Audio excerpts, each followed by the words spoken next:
There's a standard set in heaven that no one can forsake.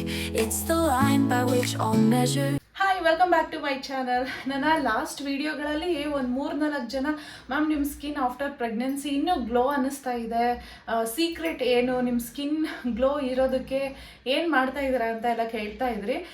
Skin care ಏನು ಅಂತ ನಿಜ ಹೇಳ್ಬೇಕಂತಂದರೆ ನಾನು ಯಾವುದೇ ರೀತಿಯಾದಂತಹ ಸ್ಕಿನ್ ಕೇರ್ ಅಂತ ಮಾಡ್ತಾ ಇಲ್ಲ. ಬಟ್ ಆದರೆ ಫಿಸಿಕಲಿ ಅಂದರೆ ಇನ್ನರ್ ಸೈಡಿಂದ ನಾನು ತಗೊಳ್ಳೋವಂಥ ಆಹಾರ ಏನಿದೆ ಅದು ಮೇ ಬಿ ನನ್ನ ಸ್ಕಿನ್ನಲ್ಲಿ ಪ್ರೆಸೆಂಟ್ ಆಗ್ತಾ ಇರ್ಬೋದು. ಸೊ ಹಾಗಾದರೆ ನನ್ನ ಸ್ಕಿನ್ ಇಷ್ಟು ಗ್ಲೋ ಇರೋದಕ್ಕೆ ಕಾರಣ ಏನು ಮಾಡ್ತಾ ಇದ್ದೀನಿ ಅಂತ ಅಂದ್ಬಿಟ್ಟು ಈ ವಿಡಿಯೋದಲ್ಲಿ ನಿಮ್ಮ ಜೊತೆ ಶೇರ್ ಮಾಡ್ತೀನಿ. ಐ ಹೋಪ್ ಇವತ್ತಿನ ವಿಡಿಯೋ ನಿಮಗೆ ಖಂಡಿತವಾಗ್ಲೂ ಇಷ್ಟ ಆಗುತ್ತೆ, ಹೆಲ್ಪ್ ಆಗುತ್ತೆ ಅಂದ್ಕೊಂಡಿದ್ದೀನಿ. ಪ್ರೆಗ್ನೆಂಟ್ ಇರಲಿ ಅಥವಾ ಪ್ರೆಗ್ನೆಂಟ್ ಇಲ್ದಲೇ ಇರಲಿ, ಪ್ರತಿ ಹೆಣ್ಣು ಮಗುಗೂ ಈ ವಿಡಿಯೋ ಖಂಡಿತವಾಗ್ಲೂ ಇಷ್ಟ ಆಗುತ್ತೆ. ಆದಷ್ಟು ವಿಡಿಯೋನ ಶೇರ್ ಮಾಡಿ. ವಿಡಿಯೋ ಇಷ್ಟ ಆದರೆ ದಯವಿಟ್ಟು ಲೈಕ್ ಮಾಡಿ. ಈ ಟೈಮಲ್ಲಿ ನನಗೂ ಕೂಡ ತುಂಬ ಖುಷಿ ಆಗುತ್ತೆ, ಇಷ್ಟೊಂದು ಲೈಕ್ ಬಂದಿದೆಯಲ್ಲ, ಇಷ್ಟೊಂದು ಜನ ಶೇರ್ ಮಾಡಿದಾರಲ್ಲ, ಇಷ್ಟಪಟ್ಟಿದ್ದಾರಲ್ಲ ಅಂತ. ಓಕೆ, ಲೇಟ್ ಮಾಡೋದು ಬೇಡ. ನನ್ನ ರೊಟೀನ್ ಈ ಥರ ಇರುತ್ತೆ.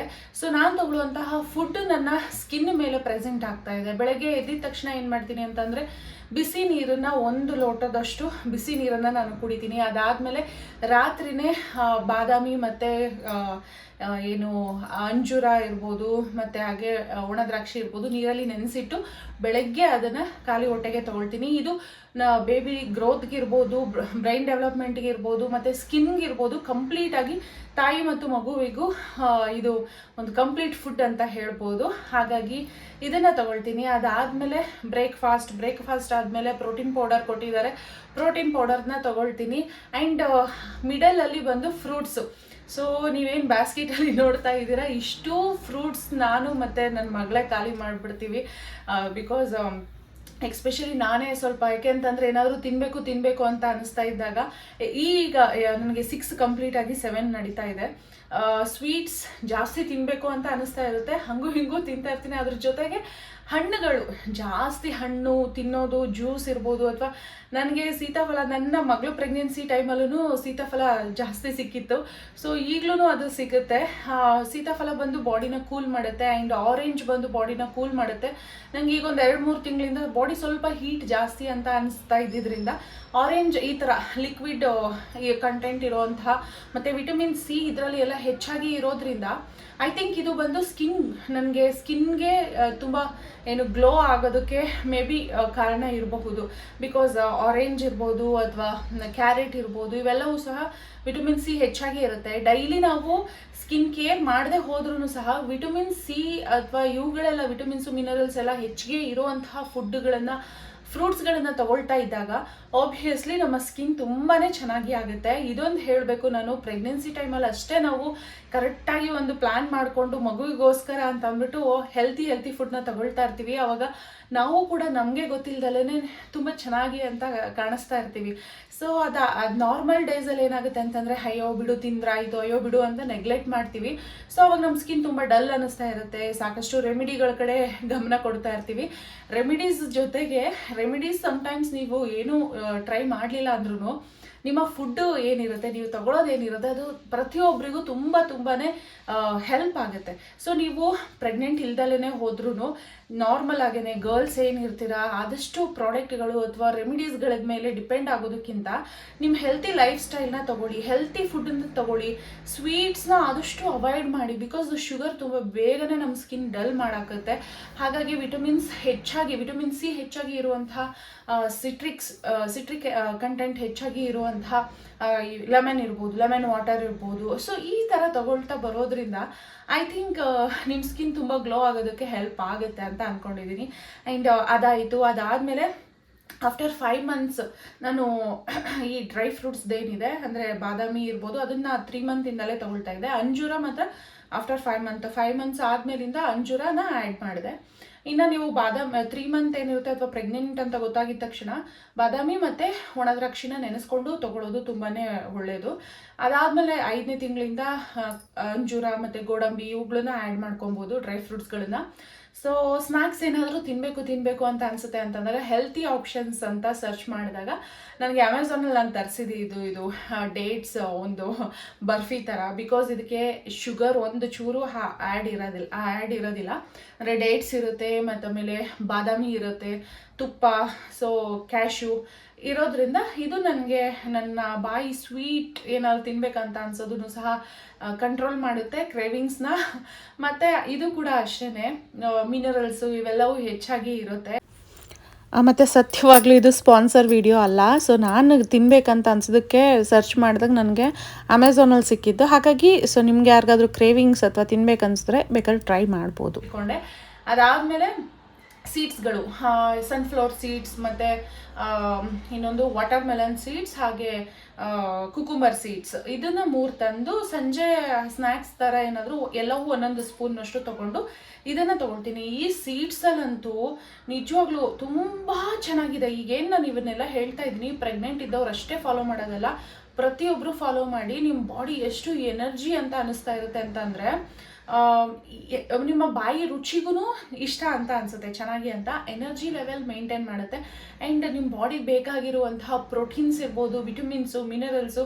ಸೊ ಈಗ ನೀವು ಪ್ರೆಗ್ನೆನ್ಸಿ ಟೈಮಲ್ಲಾದರೆ ಇಬ್ಬರು ಇರ್ತೀರ ಆ್ಯಂಡ್ ಇಬ್ಬರಿಗೂ ಬ್ಯಾಲೆನ್ಸ್ ಆಗಬೇಕು ಅಂತ ಅಂದಾಗ ಈ ಥರ ನೀವು ಆಲ್ಟ್ರೇಷನ್ ಮಾಡ್ಕೊಳ್ತಾ ಇರಬೇಕಾಗುತ್ತೆ. ಆಲ್ಟರ್ನೇಟ್ ಆಗಿ ಏನಾದರೂ ಒಂದೊಂದು ತಗೊಳ್ತಾ ಇರಬೇಕಾಗುತ್ತೆ, ತಿಂತಾ ಇರಬೇಕಾಗುತ್ತೆ. ಸೊ ಅದು ನಮಗೆ ಗೊತ್ತಿಲ್ದಲೇ ನಮ್ಮ ಸ್ಕಿನ್ ಮತ್ತು ನಮ್ಮ ಕೂದಲಿಗೂ ಕೂಡ ತುಂಬಾ, ಇನ್ಫ್ಯಾಕ್ಟ್ ನನ್ನ ಕೂದಲು ಈಗ ಏನು ನನ್ನದು ಪ್ರೆಗ್ನೆನ್ಸಿ ಜರ್ನಿ ಇದೆ, ಕೂದಲು ಚೆನ್ನಾಗಿ ಗ್ರೋತ್ ಆಗ್ತಾ ಇದೆ. ಸೊ ಅದೊಂದು ಪ್ಲಸ್ ಪಾಯಿಂಟ್ ಅಂತ ಅನ್ನಿಸ್ತು. ಹಾಗಾಗಿ ಸೀಡ್ಸ್ಗಳೇನಿದೆ ಇದನ್ನು ತೋರಿಸ್ದೆ ಅಲ್ವಾ. ಸೊ ಇದು ಹಾಗೆ ಕಾಳುಗಳನ್ನು ನೆನೆಯೋಕ್ಕೆ ಹಾಕಿದ್ದೀನಿ. ಇದು ರಾತ್ರಿಗೆ ನೀರು ಚೆಲ್ಲಿ ಇಡ್ತೀನಿ. ನಾಳೆ ಮಧ್ಯಾಹ್ನದ ಹೊತ್ತಿಗೆ ಮೊಳಕೆ ತುಂಬ ಚೆನ್ನಾಗಿ ಬಂದಿರುತ್ತೆ. ಪ್ರೋಟೀನ್ಸ್ ಹೆಚ್ಚಿಗೆ ಬೇಕಾಗಿರೋದ್ರಿಂದ ಸೊ ನಾನು ಕಾಳುಗಳನ್ನು ಪ್ರತಿ ಡೈಲಿನೂ ನಾನು ನೆನೆಸಿ ಇಡ್ತಾ ಇರ್ತೀನಿ ಸ್ವಲ್ಪ ಸ್ವಲ್ಪ. ಸೊ ನಾವು ಕಂಪ್ಲೀಟಾಗಿ ಎನರ್ಜಿಟಿಕ್ ಆಗಿ ಇದ್ದೀವಿ ಅಂತ ಗೊತ್ತಾಗದೆ ನಮ್ಮ ಸ್ಕಿನ್, ನಮ್ಮ ಮುಖದಲ್ಲಿ. ಹಾಗಾಗಿ ಮತ್ತು ಇನ್ನು ಕುಕ್ಕಿಂಗ್ ಅಂತ ಬಂದರೆ ನಾನು ಅಡುಗೆಗೆ ಕೊಕೊನೆಟ್ ಆಯಿಲ್, ಅದರಲ್ಲೂ ನಾನು ಕೊಬ್ಬರಿನ ತರಿಸಿ ಅದನ್ನು ಪೀಸ್ ಮಾಡಿ ಒಣಗಿಸಿ 1 ದಿನ 2 ದಿನ ಬಿಸಿಲಲ್ಲಿ ಹಾಗೇ ಮಿಲ್ಲಿಗೆ ಹಾಕಿಸ್ಬಿಟ್ಟು ಆಯಿಲ್ನ ನಾನು ಸ್ಟೋರ್ ಮಾಡಿ ಇಟ್ಕೊಂಡಿರ್ತೀನಿ. ಇದನ್ನು ನಾನು ಕೂದಲಿಗೆ, ಫೇಸ್ಗೆ ಮತ್ತು ಕುಕ್ಕಿಂಗ್ ಎಲ್ಲದಕ್ಕೂ ನಾವೇ ಮನೆಯಲ್ಲಿ ಮಿಲ್ಲಲ್ಲಿ ಹಾಕ್ಸಿರುವಂತಹ ಕೊಕೊನೆಟ್ ಆಯಿಲ್ನೇ ಯೂಸ್ ಮಾಡೋದು. ಬಿಕಾಸ್ ಫಸ್ಟು ನನಗೆ ಅಶ್ವಿನಿ ಹೇಳಿದ್ದು ಇದು ಕೊಕೊನೆಟ್ ಆಯಿಲ್ನ ಅದರಿಂದ ಅಡುಗೆ ಚೆನ್ನಾಗಿ ಇರುತ್ತೆ ಅಂತ ಅಂದ್ಬಿಟ್ಟೆಲ್ಲ. ಬಟ್ ನನಗೆ ಚೆನ್ನಾಗಿರುತ್ತೆ ಅಂತ ಒಂದು ಸತಿ ಸರಿ ಅಂತ ಅಂದ್ಕೊಂಡು ಸ್ವಲ್ಪ ಕಾಯಿನ ಕೊಕೊನೆಟ್ ಆಯಿಲ್ನ ಯೂಸ್ ಮಾಡಿದ್ರಾಯ್ತು. ಅಕಸ್ಮಾತ್ ನನಗೆ ಇಷ್ಟ ಆದರೆ ಕಂಟಿನ್ಯೂ ಮಾಡಿದ್ರಾಯ್ತು, ಇಲ್ಲಾಂದರೆ ಆಬ್ವಿಯಸ್ಲಿ ಸ್ಕಿನ್ಗೆ ಮತ್ತು ಕೂದಲಿಗೆಲ್ಲ ಉಪಯೋಗಿಸ್ತೀವಿ ಅಂತ ಅಂದ್ಕೊಂಡು ಹಾಕ್ಸಿದ್ದೆ. ನಿಜವಾಗ್ಲೂ ನಾರ್ಮಲ್ ಎಣ್ಣೆನ ಉಪಯೋಗಿಸೋದಕ್ಕಿಂತಲೂ ತುಂಬ ಟೇಸ್ಟಿಯಾಗಿ ಪಲಾವ್ ಇರ್ಬೋದು. ಆ್ಯಂಡ್ ಅಶ್ವಿನಿ ಮನೆಗೆ ಹೋದಾಗ ಪಲಾವ್ ಮಾಡಿಕೊಟ್ಟಿದ್ಲು, ಅದು ಕೊಕೊನೆಟ್ ಆಯಿಲ್ನ ಉಪಯೋಗಿಸ್ತೇನೆ. ಬಟ್ ಒಂದು ಚೂರು ಕೊಬ್ಬರಿ ಎಣ್ಣೆ ಸ್ಮೆಲ್ ಇರಲಿಲ್ಲ. ಸೊ ಹಾಗಾಗಿ ನಾನು ಮನೆಯಲ್ಲಿ ಆವಾಗಿನಿಂದಲೂ ಕೊಕೊನೆಟ್ ಆಯಿಲ್ನೇ ಫೇಸ್ಗಿರ್ಬೋದು. ಮತ್ತು ನೀವು ಗಮನಿಸ್ಬೋದು, ನಾವು ಮಿಲ್ಲಲ್ಲಿ ಏನು ಹಾಕ್ಸಿರ್ತೀವಿ ಆ ಕೊಕೊನೆಟ್ ಆಯಿಲ್ನ ಬೇಬಿಗಿರ್ಬೋದು ಅಥವಾ ನಮಗಿರ್ಬೋದು ಅಥವಾ ಯಾರಿಗೆ ಆಗಿದ್ರೂ ಅಷ್ಟೇ ಸ್ಕಿನ್ಗೆ ಪ್ರತಿದಿನ ಅಪ್ಲೈ ಮಾಡಿಕೊಂಡು ಮಸಾಜ್ ಮಾಡ್ತಾ ಬರೋದ್ರಿಂದ ಸ್ಕಿನ್ ತುಂಬಾ ಚೆನ್ನಾಗಿ ಇರುತ್ತೆ. ಆ್ಯಂಡ್ ನಾವು ಫುಡ್ಡಲ್ಲೂ ಸಹ ಅದನ್ನು ಯೂಸ್ ಮಾಡ್ತಾ ಬರೋದ್ರಿಂದ ತಾಯಿ ಹಾಲಿನೂ ಅಷ್ಟೇ ಶ್ರೇಷ್ಠ ಕೊಬ್ಬರಿ ಎಣ್ಣೆ ಅಂತ ಹೇಳ್ತಾರೆ. ಸೊ ಹಾಗಾಗಿ ಯಾವುದೇ ಕೆಮಿಕಲ್ ಇರೋದಿಲ್ಲ, ಯಾವುದೇ ರಿಫೈನ್ಡ್ ಆಯಿಲ್ನ ಉಪಯೋಗಿಸಿದಾಗ ನಮ್ಮ ಬಾಡಿಗೆ ಆಗುವಂತಹ ಕೆಟ್ಟ ಪರಿಣಾಮಗಳು ಆಗೋದಿಲ್ಲ. ಸೊ ಸೇಫ್ ಅಂತ ಅಂದಾಗ ನನಗೆ ಕೊಕೊನೆಟ್ ಆಯಿಲ್. ಸೊ ಹಾಗಾಗಿ ಕುಕ್ಕಿಂಗ್ ಮತ್ತು ಕೂದಲಿಗೆ, ಫೇಸ್ಗೆ ಎಲ್ಲ ಕೊಬ್ಬರಿ ಎಣ್ಣೆನೇ, ನಾನು ಮಿಲ್ಲಲ್ಲಿ ಹಾಕ್ಸಿರುವಂಥ ಕೊಬ್ಬರಿ ಎಣ್ಣೆನೇ ಉಪಯೋಗಿಸೋದು. ಅದಾದಮೇಲೆ ತುಂಬ ಖುಷಿ, ಎಲ್ಲಕ್ಕಿಂತ ಮುಖ್ಯವಾಗಿ ತುಂಬ ಖುಷಿಯಾಗಿ ಇರಬೇಕು.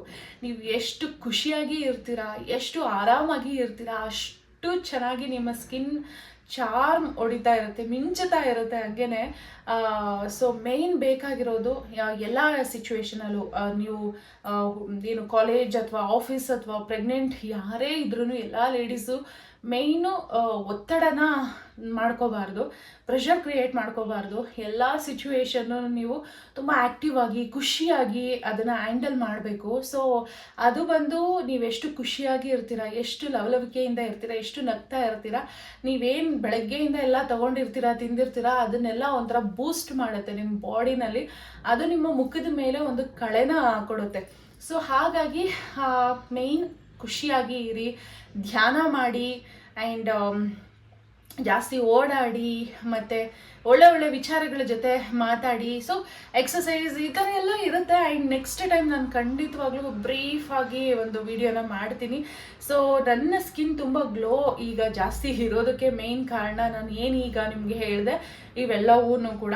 ಐ ಹೋಪ್ ನಿಮಗೆ ಈ ಒಂದು ಸಿಂಪಲ್ ಟಿಪ್ ಹೆಲ್ಪ್ ಆಗಿದೆ ಅಂತ ಅಂದ್ಕೊಂಡಿದ್ದೀನಿ. ಇದು ಪ್ರೆಗ್ನೆಂಟ್ ಇದ್ದವ್ರು ಮಾತ್ರ ಮಾಡಬೇಕಂತ ಏನಿಲ್ಲ. ನೀವು ಪ್ರೆಗ್ನೆಂಟ್ ಇರಲಿ ಇಲ್ಲದೆ ಹೋಗಲಿ, ಹುಡುಗಿಯರು ಚಿಕ್ಕ ಮಕ್ಕಳಿಂದ ಹಿಡಿದು ಪ್ರತಿಯೊಬ್ಬರಿಗೂ ಈ ಒಂದು ಹೆಲ್ತಿ ಲೈಫ್ ಸ್ಟೈಲ್ನ ಕೊಟ್ಟಾಗ ತುಂಬ ಮುದ್ದಾಗಿ ಮಕ್ಕಳು ಇರುತ್ತವೆ, ತುಂಬ ಮುದ್ದಾಗಿ ಮಕ್ಕಳು ಹುಟ್ಟುತ್ತಾರೆ. ಆ್ಯಂಡ್ ನೀವು ಅಷ್ಟೇ ತುಂಬ ಮುದ್ದಾಗಿ ಇರ್ತೀರ, ತುಂಬ ಹೆಂಗಾಗಿ ಇರ್ತೀರ. ಸೊ ಹಾಗಾಗಿ ನೀವು ಎಲ್ಲೇ ಇರಿ, ಹೇಗೆ ಇರಿ, ಖುಷಿಯಾಗಿ ಇದ್ದು ನಿಮ್ಮ ಡೇನ ಒಂದು ಕಂಪ್ಲೀಟ್ ಅನ್ನೋ ರೀತಿಯಲ್ಲಿ ಆಹಾರವನ್ನು ತಗೊಂಡ್ರಿ ಅಂತ ಅಂದರೆ, ಸೊ ಅದಕ್ಕಿಂತ ಹೋಮ್ ರೆಮಿಡೀಸ್ ಮತ್ತೊಂದಿಲ್ಲ. ಎಸ್, ಇದು ನನ್ನ ಒಂದು ಸದ್ಯದ ರೊಟೀನ್. ಈ ವಿಡಿಯೋ ನಿಮಗೆ ಹೆಲ್ಪ್ ಆಗುತ್ತೆ, ಇಷ್ಟ ಆಗಿದೆ ಅಂತ ಅಂದ್ಕೊಂಡಿದ್ದೀನಿ. ಐ ಹೋಪ್ ಇಷ್ಟ ಆಗಿದ್ರೆ, ಹೆಲ್ಪ್ ಆಗಿದ್ರೆ ಲೈಕ್ ಮಾಡೋದನ್ನು ಮರಿಬೇಡಿ. ನನಗೂ ಕೂಡ ತುಂಬ ಖುಷಿ ಆಗುತ್ತೆ. ಮತ್ತು ಇನ್ನು ನೆಕ್ಸ್ಟ್ ಯಾವ ಥರ ವಿಡಿಯೋನ ಮಾಡೋಣ ಅಂತ ಅಂದ್ಬಿಟ್ಟು ಕೂಡ ಕಮೆಂಟ್ ಮಾಡಿ ಅಂತ ಹೇಳ್ತಾ, thank you for watching. Love you all. Take care. Bye bye.